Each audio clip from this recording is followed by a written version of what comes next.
Hi friends, welcome to మన రత్న competitive channel. So friends, మనం ప్రతిరోజు కూడా మన టెలిగ్రామ్ గ్రూప్ నుంచి చాలా స్పష్టంగా ఏపీ హిస్టరీ అయితే ఏపీ హిస్టరీ, ఇండియన్ హిస్టరీ అయితే Indian history, Indian constitution, economy సంబంధించి ప్రతిరోజు కూడా మన టెలిగ్రామ్ గ్రూప్లో బిట్స్ అనేది ప్రాక్టీస్ చేస్తున్నాం. సో ఆ ప్రాక్టీస్ చేసినటువంటి ఆ బిట్స్కి సంబంధించి చాలామందికి ఎక్స్ప్లెనేషన్ అనేది కావాలి. సో నేను అందుకనే ఆ క్విజ్ పెట్టిన తర్వాత ఇక్కడ మీకు ఎక్స్ప్లెనేషన్ క్లాస్ అనేది చాలా స్పష్టంగా నేను పెడతా ఉన్నాను. సో అలాగే క్రింద నేను డిస్క్రిప్షన్లో మీకు లింక్ ఇస్తాను. మన టెలిగ్రామ్ గ్రూప్కి సంబంధించి లింక్ ఉంటుంది. బుక్స్ ప్రతి ఒక్కరు మంచి బుక్స్ అండి. బుక్స్ మీకు నచ్చితేనే మీరు తీసుకోండి, ఇబ్బందే లేదు అందులో. అలాగే కరెంట్ అఫైర్స్ ఛానల్ కూడా ఉంది. సో కొన్ని అనివార్య కారణాల వల్ల ఒక 2 days నుంచి కూడా మరి అప్లోడ్ చేయలేకపోయినాను. సో సాధ్యమైనంత వరకు కూడా రేపు కరెంట్ అఫైర్స్ అన్నీ కూడా అప్లోడ్ చేయడానికి అన్నీ కూడా నేను ప్రయత్నం చేస్తూ ఉంటాను. సో ఫ్రెండ్స్, ఇక్కడ చూడండి మనం బిట్స్ ఏంటి ఇవన్నీ. సో ప్రతి ఒక్కరు మీరు తెలుసుకోండి. మన టెలిగ్రామ్ గ్రూప్ ఉంది, దాదాపుగా చాలామంది ఉన్నారు. నేను గ్రూప్లో జాయిన్ అయ్యేటప్పుడే నేను చెప్తాను, మీకు నిజంగా ఉద్యోగం కొరకు, సబ్జెక్ట్ కొరకు అనేది ఒక ఆశ, ఒక లక్ష్యం, ఒక కోరిక, అలాగే నిరీక్షణ ఇలాంటివి ఉంటేనే మీరు టెలిగ్రామ్ గ్రూప్లో జాయిన్ అవ్వండి. దాంట్లో తప్పే లేదు. మీకు ఇంట్రెస్ట్ లేదనుకో, నేనే అక్కడితో మీరు డైరెక్ట్గా రిమూవ్ అయిపోవచ్చు, దాంట్లో డౌట్ లేదు. ఎందుకంటే కష్టపడాలి. నేను ఎంత చూడండి, నిరుద్యోగుల కోసం ఎన్ని విధాలుగా విధాలుగా బిట్స్ అన్నీ తయారు చేస్తూ చక్కగా తెలుగు అకాడమీ పుస్తకాల నుంచి, డిడి బాసు గారి యొక్క పుస్తకం నుంచి, పిఎం బక్షి గారి దగ్గర నుంచి ఉన్నటువంటి ఆ పుస్తకాల నుంచి కూడా రీసెంట్గా మనకి జస్టిస్ చలిమిశ్ర గారు, విశ్రాంత న్యాయమూర్తి అయినటువంటి జస్టిస్ చలిమిశ్ర, సో ఇలాంటి బుక్స్ అన్నీ కూడా చక్కగా చదివి వాటి నుంచి సమాచారాన్ని సేకరించుకుని క్రోడీకరించి మీకు బిట్స్ రూపంలో చక్కగా నేను తయారు చేసి నేను మీకు అందిస్తూ ఉన్నాను. సో ఈ బిట్స్ అన్నీ కూడా మీకు ఆల్రెడీ మన టెలిగ్రామ్ గ్రూప్లో ఉంటాయి. ఓకేనా? చక్కగా ఈరోజు కండక్ట్ చేసినటువంటి బిట్స్ చూడండి, మీకు చక్కగా అర్థమవుతుంది. ఓకేనా? చూడండి, ఫస్ట్ బిట్ చూడండి. ఇక్కడ కొన్ని స్టేట్మెంట్స్ ఇచ్చాను, అందులో సరైనవి అవునా కాదా అన్నది మనం గుర్తించాలి. సో స్టేట్మెంట్స్ ఉన్నాయి. సో ఈ క్రింది వాటిలో సరైనటువంటి స్టేట్మెంట్ని మనం గుర్తించాలి. సో ఫస్ట్ స్టేట్మెంట్ చూస్తే కనుక, సాంఘిక సంక్షేమ భావనకు పుట్టినిల్లు అంటే వెల్ఫేర్ సొసైటీ, సాంఘిక సంక్షేమ శాఖకు పుట్టినిల్లు. సో సాంఘిక సంక్షేమ శాఖ అనేది అసలు భారతదేశంలో, ప్రపంచంలో ఎక్కడ పుట్టింది అనేది అవునా కాదా అనేది చూడండి. అందులో ఇంగ్లాండ్లో పుట్టింది. ఓకేనా? సాంఘిక సంక్షేమ ఇంగ్లాండ్లో పుట్టింది, అవునా కాదని చూడండి ఫస్ట్ స్టేట్మెంట్. రెండోది, దళితులను ఎస్సీలుగా గుర్తించిన మొట్టమొదటి చట్టం 1935 భారత ప్రభుత్వ చట్టం. రెండోది అంటే అవునా కాదా అంటే 1935 చట్టం ప్రకారం ఎస్సీలను దళితులుగా గుర్తించింది. సో అంటే ఎస్సీలకు మరొక పేరు, షెడ్యూల్ కులాలకు ఉన్నటువంటి మరొక పేరు ఏంటి అంటే దళితులు అంటాం. సో 2008 డిఎస్సి గ్రూప్ 2లో అడిగాడు, కావాలంటే మీరు చెక్ చేసుకోండి. సో దళితులకు ఉన్నటువంటి మరొక పేరు షెడ్యూల్ కులాలు. సో షెడ్యూల్ కులాలు ఎస్సీలను 1935 చట్టం ప్రకారం మొదటిసారిగా ఇక్కడ గుర్తించడం జరిగింది దళితులుగా. నెక్స్ట్ తర్వాత మూడోదిగా అందులోని స్టేట్మెంట్ 3, రాజ్యాంగం ఆర్టికల్ 46 బలహీన వర్గాలకు సంక్షేమంగా పేర్కొన్నారు. ఆర్టికల్ 46 అనేది బలహీన వర్గాలను. సో బలహీన వర్గాలను ఇక్కడ ఆర్టికల్ 46 అనేది. సో 46 అనేది ఎక్కడుంది అంటే కనుక డిపిఎస్పి అంటాం, డైరెక్టివ్ ప్రిన్సిపల్ స్టేట్ పాలసీస్ అంటాం. So directive principle state policies అనేది భారత రాజ్యాంగంలో ఎక్కడుంది అంటే కనుక మనకి ఆదేశ సూత్రాల్లో ఉంది. సో ఆదేశ సూత్రాలు అనేది భారత రాజ్యాంగంలో ఏ భాగంలో ఉంది అని అంటే కనుక 4th part 4వ భాగంలో ఉంది. అర్థమైందా? సో ఇప్పుడు 46 ఏం చెప్తుంది, బలహీన వర్గాలకు ప్రోత్సాహంగా అంటాం. సో ఇప్పుడు మొదటి స్టేట్మెంటు, సాంఘిక సంక్షేమ శాఖ పుట్టినిల్లు ఎక్కడ అనంటే కనుక ఎక్కడ దీని పుట్టినిల్లు అనంటే మీరు అర్థం చేసుకోవాల్సింది పుట్టిన ఇల్లు. ఓకే అన్న, బాగానే ఉంది. ఎక్కడ? England, correct. రెండోదిగా మనం చూస్తే ఎస్సీలను 1935 చట్టం ప్రకారంగా ఇక్కడ దళితులను ఎస్సీలుగా తీర్చిదిద్దారు. 35 చట్టం, కరెక్ట్. సో షెడ్యూల్ కులాలకు ఉన్నటువంటి మరొక పేరు ఏంటి అనంటే కనుక షెడ్యూల్ కులాలకు ఉన్నటువంటి మరొక పేరు ఏముంది ఇక్కడ, ఎస్సీలు అని. అంటే షెడ్యూల్ కులాలను దళితులుగా వ్యవహరించారు. అది 2008 డిఎస్సిలో అడిగాడు, సెకండ్ పేపర్లో ఉంది. ఓకేనా? తర్వాత నెక్స్ట్ మూడోది ఏంటి, బలహీన వర్గాలు ఆర్టికల్ 46. సో ఆర్టికల్ 46 అనేది భారత రాజ్యాంగంలో ఎక్కడుంది? 4th పార్ట్లో ఉంది. ఇది ఎనాలిసిస్, ఇదేంటంటే విశ్లేషణ చేస్తున్నారు కాబట్టి మీకు మైండ్లోకి వెళ్ళిపోవాలి. ఓకేనా? ఇది ఫస్ట్ది. అంటే 3 స్టేట్మెంట్లు కూడా కరెక్టే, సరైనవి గుర్తించమన్నాడు కాబట్టి స్టేట్మెంట్లు కరెక్టే. కింద ఆప్షన్స్ ఏమి ఇచ్చాను నీకు? కింద A1 మాత్రమే కరెక్టు, తర్వాత AB 2 కరెక్టు, తర్వాత నెక్స్ట్ ABC 3 కరెక్టు, తర్వాత 5 ఏవి కావు అని ఇచ్చాం. ఇది ఆప్షన్స్ ఎలాగ. నెక్స్ట్ తర్వాత మనం చూస్తే కనుక షెడ్యూల్ కులాలు, షెడ్యూల్ తెగల ఆకృతికాల నిరోధక చట్టం ఏ సంవత్సరంలో చేశారు అంటే SC/ST అట్రాసిటీ యాక్ట్ అంటాం. సో SC/ST అట్రాసిటీ యాక్ట్ అనేది మనం చాలా స్పష్టంగా ఇక్కడ నంబర్ ఆఫ్ టైమ్స్ అడిగాడు. ఈ క్వశ్చన్ నంబర్ ఆఫ్ టైమ్స్ అడిగాను. సో ఇక్కడ 1990లోన, సెకండ్ ఆప్షన్ 1989, మూడోది 1992, తర్వాత 1993. సో SC/ST అట్రాసిటీ యాక్ట్ ఎప్పుడు అని అంటే కనుక మీరు చక్కగా గుర్తుపెట్టుకోవచ్చు. 1990 కాదు, సో 1991 కాదు, సో 1992 కాదు, 1993 కాదు, సో 1989, సో 1989లో ఉంది. అర్థమైందా? సో 1993 నుంచి కూడా మనకి భారతదేశంలో SC/ST ప్రత్యేకమైనటువంటి కమిషన్స్, SC/ST ఇక్కడ కమిషన్ అనేది ఏర్పాటు చేయబడింది. అర్థమైందా? సో ఇక్కడ మనకు కమిషన్ కనబడుతుంది, సభ్యులు కనబడుతుంది, ఇవన్నీ చూద్దాం, చక్కగా ఉంటాయి. సో ఇక్కడ మీకు అర్థం కావాల్సినటువంటి విషయం ఏంటంటే SC/ST అట్రాసిటీ యాక్ట్ ఎప్పుడన్నా SC/ST atrocity act, so SC atrocity act, ST atrocity act అని చెప్పలే, SC/ST అట్రాసిటీ యాక్ట్ అన్నాడు. సో 1989. ఆ తర్వాత మనకి 2గా విభజన జరిగింది. సో STకి ప్రత్యేక కార్పొరేషన్ ఉందా లేదా, STకి ప్రత్యేక కార్పొరేషన్ ఉందా లేదా. సో భారత రాజ్యాంగంలో కూడా ఆర్టికల్ 338 అనుకుంటా. So article 338 class A SC 338, ST 338 class A అని అంటాం. సో ఇది నీ మైండ్లో ఉండిపోవాలి. సో ఇప్పుడు ఓకేనా, SC/ST అట్రాసిటీ యాక్ట్ ఎప్పుడన్నా 1989. సో సపరేట్గా అయిపోయిన తర్వాత 2005లో మళ్ళీ SC ఒక కమిషన్, ST ఒక కమిషన్ సపరేట్ అయింది 2005లో. ఓకేనా? సో ఇప్పుడు థర్డ్ క్వశ్చన్ చూడండి. థర్డ్ క్వశ్చన్ ఏముంది? జాతీయ SC/ST కమిషన్ చైర్మన్లుగా పనిచేసినటువంటి వారు, హైపోథికల్ క్వశ్చన్ అండి, హైపోథికల్ క్వశ్చన్. జాతీయ SC/ST కమిషన్ చైర్మన్గా పనిచేసినటువంటి వారు, నీకు మైండ్ ఉంటే, నువ్వు కొద్దిగా ఆలోచించగలిగితే, చెప్పినటువంటి దాన్ని కొద్దిగా బుర్ర పెట్టగలిగితే కనుక దీంట్లో మంచి ఆన్సర్ నువ్వు చెప్పగలుగుతాం. SC/ST జాతీయ కమిషన్ చైర్మన్లుగా చేసినటువంటి వారు ఎవరు అన్నాడు. అంటే కలిసి ఉన్నాయి, ఎప్పటి నుంచి 1993 నుంచి 2005 వరకు కూడా కలిసి ఉన్నాయి. సో కలిసి ఉన్నప్పుడు ఉన్నటువంటి చైర్మన్లో, అంతేగాని జాతీయ SC కమిషన్ చైర్మన్ ఎవరు, జాతీయ ST కమిషన్ చైర్మన్ ఎవరు అని అంటే కనుక 2005 నుంచి సపరేట్ అయింది కాబట్టి అప్పుడు విడివిడిగా చదవాలి. సో 1993 నుంచి 2005 వరకు కూడా మనం ఎలా చదువుతాం, SC/ST కమిషన్ చైర్మన్లని చక్కగా కలిపి చదవాలి.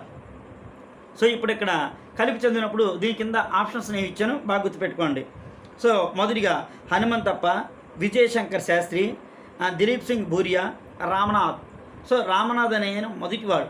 రామనాథ్ చేశాడు, దిలీప్ సింగ్ భూరియా చేశాడు, హనుమంతప్ప చేశాడు, ఆ తర్వాత శాస్త్రి కూడా చేశారు. అంటే ఇక్కడ ఎవరెవరు చేశారు, మనకి 4 చేశారు. ఎవరెవరు చేశారు? 4 చేశారు.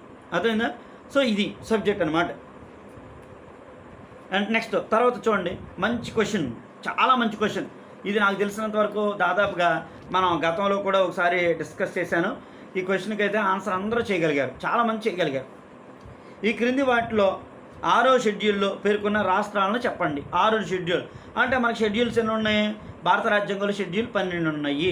సో భారత రాజ్యాంగం అమలుకి వచ్చేటప్పటికి ఎన్ని షెడ్యూల్స్ ఉన్నాయి? 8 ఉన్నాయి. సో 8 షెడ్యూల్లో ఇక్కడ 6వ షెడ్యూల్ చెప్తుంది. సో 6వ షెడ్యూల్ ఏం చెప్తుంది? సో 5వ షెడ్యూల్ అనేది గిరిజన ప్రాంతాల గురించి చెప్తుంది. సో 6వ షెడ్యూల్ కూడా గిరిజన ప్రాంతాల గురించి చెప్తుంది. కానీ 6వ షెడ్యూల్లో కొన్ని రాష్ట్రాలు ఉన్నాయి. సో ఇందులో ఏ రాష్ట్రాలు ఉన్నాయి అన్నది ఇక్కడ ఆప్షన్స్ ఇచ్చాను. చూడండి, ఫస్ట్ ఆప్షన్ అస్సాం ఉందా, మేఘాలయ ఉందా, త్రిపుర ఉందా, మిజోరాం ఉందా. సో క్రింద మల్టిపుల్ ఆప్షన్స్ ఎలా ఉన్నాయంటే మనకి చూడండి, ఏ మరియు బి అంటే అస్సాము, మేఘాలయ ఈ 2 ఉన్నాయి. నెక్స్ట్ రెండో ఆప్షన్ A మరియు C అంటే అస్సాం ఉంది, తర్వాత త్రిపుర ఉంది. నెక్స్ట్ మూడోది A మరియు BC అంటే అస్సాం, మేఘాలయ, త్రిపుర ఉంది. లేదా అస్సాం, మేఘాలయ, త్రిపుర, మిజోరాం 4 ఉంది. యాక్చువల్ 4 ఉన్నాయి కదా, అస్సాం, మేఘాలయ, త్రిపుర, మిజోరాం. నెక్స్ట్ వెస్ట్ బెంగాల్లో ఉన్నటువంటి డార్జిలింగ్, గూర్ఖాలాండ్ అనేది కూడా ఉంది. సో ఇక్కడ అందుకని నేను ఇవ్వలేదు, హైపోథికల్ ఇవ్వాలంటే అది కూడా ఇవ్వచ్చు. సో ఇవన్నీ గిరిజన ప్రత్యేకమైనటువంటి ఈ రాష్ట్రాలు. సో 5వ షెడ్యూల్ కూడా గిరిజన ప్రాంతాల గురించి చెప్తుంది, 6వ షెడ్యూల్ కూడా గిరిజన ప్రాంతాల గురించే మనకి చెప్తుంది.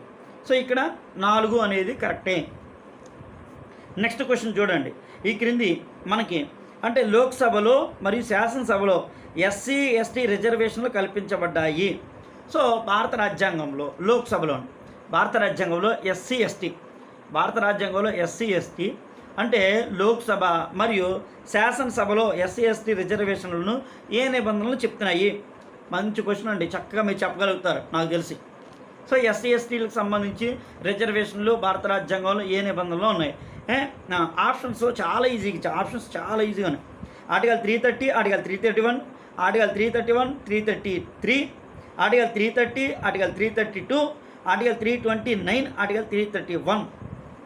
కొద్దిగా మీరు బుర్ర పెట్టగలిగితే ఆర్టికల్ చూడండి, ఆర్టికల్ 330, ఆర్టికల్ 332, ఆర్టికల్ 330 ఇందాక చెప్పాను. ఆర్టికల్ 338, ఆర్టికల్ 338 క్లాస్ ఏ అని చెప్పాను, అది ఎస్సీ ఎస్టీ కమిషన్స్ అనమాట. సో ఇక్కడ ఆర్టికల్ 330, ఆర్టికల్ 332. సో 10 సంవత్సరాలు ఏం చేశారు? అప్పుడు అంబేద్కర్ రాసిన తర్వాత ఆయన రాసినప్పుడు ఏమన్నాడు? 10 సంవత్సరాలు పొడిగించండి అన్నారు. సో ఎంతకాలం వరకు? ఇప్పుడు కూడా రీసెంట్గా కూడా మనకి పొడిగించబడ్డాయా లేదా అది.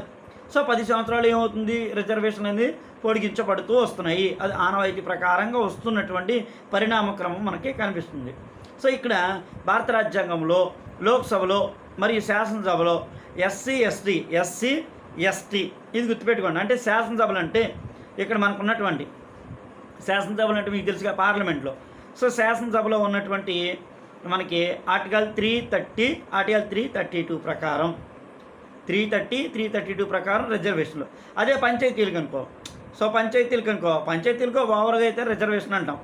అదే 73వ రాజ్యాంగ సవరణ ప్రకారం అయితే కనుక ఆర్టికల్ 243D ఆర్టికల్ 243 ప్రకారం ఆర్టికల్ 243D ప్రకారం రిజర్వేషన్ల గురించి. అదే 74వ రాజ్యాంగ సవరణ అనుకో ఆర్టికల్ 243 అంటాం. టీ అంటే 74వ రాజ్యాంగ సవరణ దీనికి నగర పంచాయతీలు అంటే మున్సిపాలిటీ, పురపాలక, నగరపాలక సంస్థల్లో అయితే రిజర్వేషన్లో ఆర్టికల్ 243T. 73వ రాజ్యాంగ సవరణ గ్రామ పంచాయతీలు రిజర్వేషన్లు ఇదే ఆర్టికల్ 243D. ఇక్కడ శాసనసభలో అయితే కనుక ఎస్సీ ఎస్టీ ఇక్కడ సపరేట్, ఎస్సీ ఎస్టీ అక్కడైతే ఓవరాల్ మొత్తం వచ్చేస్తుంది, గ్రామీణ ప్రాంతాలు అయితే ఓవరాల్గా వస్తుంది. సో మనకి ఇక్కడ ఆర్టికల్ 330 మరియు 332 అనమాట. సో గుర్తుంటుంది కదా అది. నెక్స్ట్ ఇంకొక మంచి క్వశ్చన్ కూడా ఇచ్చాను, ఇది మైనారిటీలు. సో ఇక్కడ ఈ క్రింది ఏ రాజ్యాంగ నిబంధన ప్రకారం మైనారిటీలు విద్యాలయాలను ఏర్పాటు చేసుకోవచ్చు అంటే విద్యాలయాలు ఏర్పాటు చేసుకోవచ్చు అంటే ఇది భారత రాజ్యాంగంలో విద్యాలయాలు మైనారిటీ. అసలు మైనారిటీ అనే పదం భారత రాజ్యాంగంలో ఉందా? ఎన్నిసార్లు ఇచ్చాడు, గ్రూప్ 1 గ్రూప్ 2 హైలీ స్టాండర్డ్లో ఇచ్చాడు క్వశ్చన్. సో అన్న ఓకే అన్న మైనారిటీ అనే పదమే లేదు. ఎస్, అసలు భారత రాజ్యాంగంలో మైనారిటీ అనే పదమే లేదు. సో భారత రాజ్యాంగంలో మైనారిటీ ఉందా? మైనారిటీ అనే పదమే లేదు. కానీ మైనారిటీలు అంటే ఎవరో హిందువులు వస్తారు, ముస్లింలు వస్తారు, బౌద్ధులు వస్తారు, సిక్కులు వస్తారు, క్రైస్తవులు వస్తారు, జైనులు వస్తారు, ఆఫ్కోర్స్ అందరూ వస్తారు మైనారిటీలు. కావాలంటే మీరు చెక్ చేసుకోండి. ఆర్టికల్ 29, ఆర్టికల్ 29, ఆర్టికల్ 30 అంటాం. సో ఆర్టికల్ 29, 30 మనం దీన్ని ఏమంటాం? విద్యా విషయ సాంస్కృతిక పరిహారపు హక్కు అంటాం. విద్యా విషయ సాంస్కృతిక పరిహారపు హక్కు. సో విద్యలో వెనకబడినటువంటి వారికి, విద్యలో కల్చరల్స్లో వీటిలో వెనకబడినటువంటి వారికి ప్రభుత్వం ఆదుకునుట అంటాం. అర్థమైందా? ఆర్టికల్ 29, ఆర్టికల్ 30 అనేది చెప్తుంది. సో ఇప్పుడు ఇక్కడ ఆర్టికల్ 30 ఏం చెప్తుంది అన్నది మనకి మైనారిటీలు అనేది చాలా స్పష్టంగా చెప్తుంది. సో ఆప్షన్స్ ఏమి ఇచ్చాను చూడండి. Article 27, article 28, article 29, article 30. So ఇక్కడ మీకు చాలా ఈజీగా చెప్పచ్చు. ఆర్టికల్ 27 అసలు అది right to religion. So right to religion అంటే ఆర్టికల్ 25 నుంచి 28 వరకు. సో 27 అనేది రైట్ టు రిలీజియన్ వెళ్ళిపోయింది, ఓకే పక్కనట్టే. ఆర్టికల్ 28 కూడా చెప్పాను. సో ఆర్టికల్ 28 అంటే రైట్ టు రిలీజియన్, సో ఇది వెళ్ళిపోయింది. ఆర్టికల్ 29, ఆర్టికల్ 30 ఇది విద్యా విషయ సాంస్కృతిక పరిహారపు హక్కు. So article 29 okay. Article 30 so 29 అంటే ఏం చెప్పాము? ఇక్కడ మైనారిటీలు. సో మైనారిటీలు అంటే కనుక అందరూ వచ్చేస్తారు అని అర్థం. మైనారిటీ అనే పదం భారత రాజ్యాంగంలో లేదు. అర్థమైందా? నెక్స్ట్ ఆర్టికల్ 30 ఏంటి? మైనారిటీలు ప్రత్యేకమైనటువంటి విద్యాలయాలు ఏర్పాటు చేసుకోవచ్చు. అర్థమైందా? మైనారిటీలు విద్యాలయాలను ఖచ్చితంగా ఏర్పాటు చేసుకోవచ్చు. ఇది భారత రాజ్యాంగంలో నిర్దేశించబడినటువంటి ప్రధానమైనటువంటి హక్కు. సో ఇది చూడండి, ఇక్కడ మనకి ఎంత స్పష్టంగా మనకి చక్కగా తెలుస్తాయి. ఇంకొక మంచి క్వశ్చన్ చెప్తాను, అది కూడా మీరు గుర్తుపెట్టుకోండి. ఎందుకంటే నేను చక్కగా బిట్స్ అనేది ప్రాక్టీస్ పెడతా ఉన్నాను కదా, మీకు మైండ్లోకి వెళ్ళిపోవాలండి, ప్రతి ఒక్కరికి వెళ్ళాలి టాపిక్ వైజ్గానే ఇదంతా. నెక్స్ట్ ఎస్సీ ఎస్టీ చట్టంలో అట్రాసిటీ కిందకి ఏది వస్తుంది? ఈ క్రింది వన్లో సింపుల్గా చెప్పాలంటే ఈ క్రింది వన్లో ఎస్సీ ఎస్టీ అట్రాసిటీ చట్టంలో అట్రాసిటీ యాక్ట్లో ఏది వస్తుంది, ఏది వర్తిస్తుంది అని అర్థం. సో ఫస్ట్ ఆప్షన్గా మనం చూస్తే కనుక వాళ్ళ స్కూళ్ళల్లోకి రాకుండా నిరోధించాలి, అంటే స్కూల్లోకి రాకండ్రా అని. సో మీరు ఇక్కడ దళితులు ఎస్సీ ఎస్టీ కాబట్టి మీరు స్కూల్లోకి రాకండి. రెండోదిగా వాళ్ళ ప్రభుత్వ ఉద్యోగాల్లో ప్రమోషన్ రాకుండా చూడాలి. Article 16 clause 4 clause sub clause A చెప్తుంది ప్రమోషన్స్లో రిజర్వేషన్ గురించి, అవునా? 16 clause 4 clause sub clause A చెప్తుంది. సో ఇది కానీ ఇక్కడ ఇది వర్తిస్తుందా అన్నది చూడండి. నెక్స్ట్ తర్వాత వాళ్ళని ఇతర కులస్తులతో వివాహం కాకుండా చూడడం, ఇది చాలా విరుద్ధమైనటువంటిది. అర్థమైందా? స్వేచ్ఛ ఉంది, వాళ్ళకి ఇష్టం. ఈరోజు ఎన్ని కులాంతర వివాహాలు జరగట్లేదు. సో అది పెద్దల అంగీకారం ఉన్నా లేకపోయినా వీరిద్దరూ కూడా మైనర్లు అయితే కనుక, అర్థమైందా? వీళ్ళు మేజర్లు, మైనర్ కాదు సుమా, క్షమించాలి, మేజర్లు అనుకో, అంటే వీళ్ళు మైనారిటీ తీరాలి, దాన్ని మైనారిటీ. సో మైనారిటీ అనేది తీరిన తర్వాత వీళ్ళు మేజర్లు అయితే కనుక వీళ్ళు పెద్దలకి ఇష్టం ఉన్నా కాకపోయినా కానీ చేసుకునేటువంటి వీరికి ఉంది, స్వతహాగా వారికి ఉన్నటువంటి వ్యక్తిగత స్వేచ్ఛ అంటాం దీన్ని. సో ఆర్టికల్ 21 చెప్తుంది. అర్థమైందా? చూడండి, రాజ్యాంగం నీకు తెలిస్తే కనుక ఎంత స్పష్టంగా ఏ విషయాన్నైనా అవలంబంగా చేయొచ్చు. అందుకని ఈరోజు కూడా మన టెలిగ్రామ్ గ్రూప్లో చాలా స్పష్టంగా కొన్ని విషయాలు కూడా నేను పెడతా ఉన్నాను. ఎదిగా సిఆర్పిసి, అర్థమైందా? క్రిమినల్ ప్రొసీజర్ కోడ్ ఉంటుంది కదా మనకి. సో దాంట్లో సెక్షన్ 107. సో సెక్షన్ 107 అనేది ఇండియాలో ఉన్నటువంటి ఆల్మోస్ట్ అన్ని ఎస్ఐలకే, పిఎస్లో ఉన్నటువంటి ఎస్ఐలకే ఇన్ఫామ్ చేస్తుంది. ఏమని చేస్తుంది? సో మీరు 107 అనేది మీరు ఉపయోగించకండి, ఇది తహసీల్దార్లకు ఇవ్వబడింది. సో ఇలాంటివన్నీ చక్కగా నేను చాలా స్పష్టంగా నేను చెప్తా ఉన్నాను, మీరు గుర్తుపెట్టుకోవాలండి, కరెంట్ సబ్జెక్ట్ కాబట్టి. ఓకేనా? మీకు ఇలాగ ఎవరు చెప్పరో అది మీరు గుర్తుపెట్టుకోండి ఫ్రెండ్స్. ఓకే, టాపిక్ని డైవర్స్ అవుతుంది. సో ఫోర్త్ ఆప్షన్ అంటే వాళ్ళ ఇంటి ముందు పరిసరాల్లో చెత్త వేయటం. సో ఇది ఎస్సీ ఎస్టీ అట్రాసిటీ కిందకి ఏది వర్తిస్తుంది అంటే ఇంటి ముందు, ఒక ఎస్సీ ఎస్టీ ఇంటి ముందు, దళితుల ముందు, షెడ్యూల్ కులాస్తుల ముందు, ఎస్సీ ముందు, ఆ ఇంటి ముందు చెత్త వేస్తే కనుక ఇది ఆ చట్ట ప్రకారం శిక్షార్హులే. మిగిలిన స్కూల్లోకి రాకుండా నిరోధించడం, గుర్తుపెట్టుకోండి, చట్టంలోకి రాదు. అర్థమైందా? ప్రమోషన్స్లో రిజర్వేషన్ ఇది చట్టంలోకి రాదు. నెక్స్ట్ ఇతర కులస్తుల వివాహం చట్టంలోకి రాదనమాట. ఏది వస్తుంది? ఇంటి ముందు పరిసరాల్లో చెత్త వేయటం అనేది. అర్థమైందా? ఇది చట్టంలోకి వర్తించేటువంటి విధానం. సో ఇది మనకి సబ్జెక్టు నేర్చుకునేటువంటి విధానం అండి. సో ఇలా మీరు నేర్చుకోవాలి. మీకు ఆల్రెడీ ఈ బిట్స్ అనేది నేను పెట్టాను, చాలా ఉపయోగంగా ఉంటుంది. ప్రతి ఒక్కరు కూడా మీరు మీ ఫ్రెండ్ సర్కిల్లో మీరు తెలియపరచండి, అందరూ కూడా హ్యాపీగా చక్కగా మన ఛానల్ని మీరు అందరికీ తెలియపరచండి. ఓకేనా? Thank you friends.